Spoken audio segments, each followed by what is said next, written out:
Les parcs ont une longue expérience sur le terrain qui aujourd'hui répond aux objectifs fixés par l'Union européenne dans le cadre de son pacte vert européen.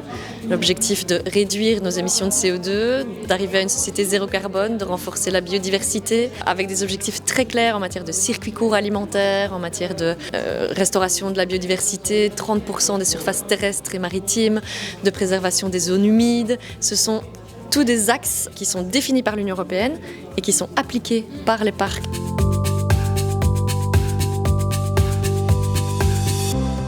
Le réseau écologique, par exemple, se déploie indépendamment des limites administratives et donc la nature où qu'elle se trouve, ce patrimoine mérite d'être préservé partout où il se trouve.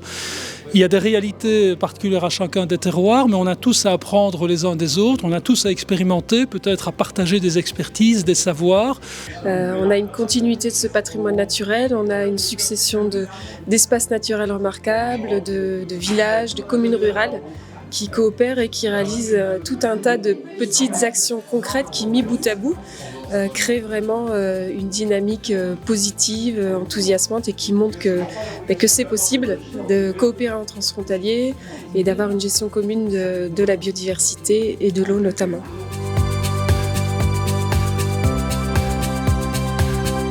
Plus on est d'interlocuteurs et de parties prenantes, plus le processus est long, mais en même temps, plus le résultat est satisfaisant.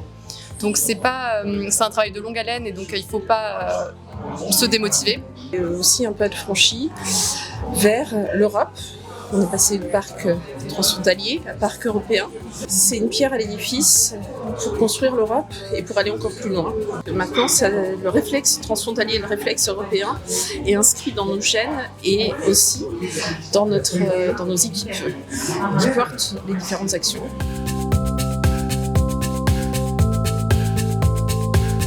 L'idée, c'est vraiment de voir comment, au travers de ce nouvel outil, on peut faire plus de transfrontaliers, on peut faire mieux du transfrontalier et donc de pouvoir intégrer des nouveaux enjeux, répondre à des nouvelles attentes de la part des populations, de la part des territoires qui constituent justement cet espace de coopération transfrontalier. On a dans notre réseau des parcs transfrontaliers un parc belge-français, c'est vraiment très bienvenu. Et aussi parce que vous utilisez aussi cet outil européen et qui est très intéressant pour tous les réseaux. Donc on a bien envie d'apprendre beaucoup plus. On sent que justement en étant GECT, on est attendu, on va être soutenu, donc je trouve que c'est assez réjouissant et enthousiasmant et donc on est prêt pour la suite.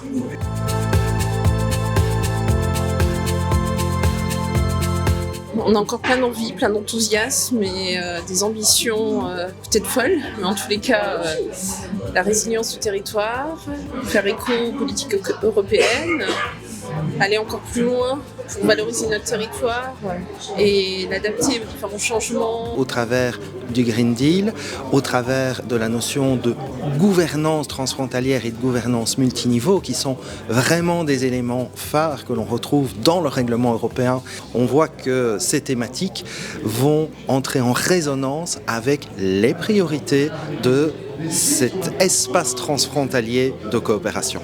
Et je vois comme il est important de montrer ici aux décideurs politiques les choses qu'on fait sur le terrain.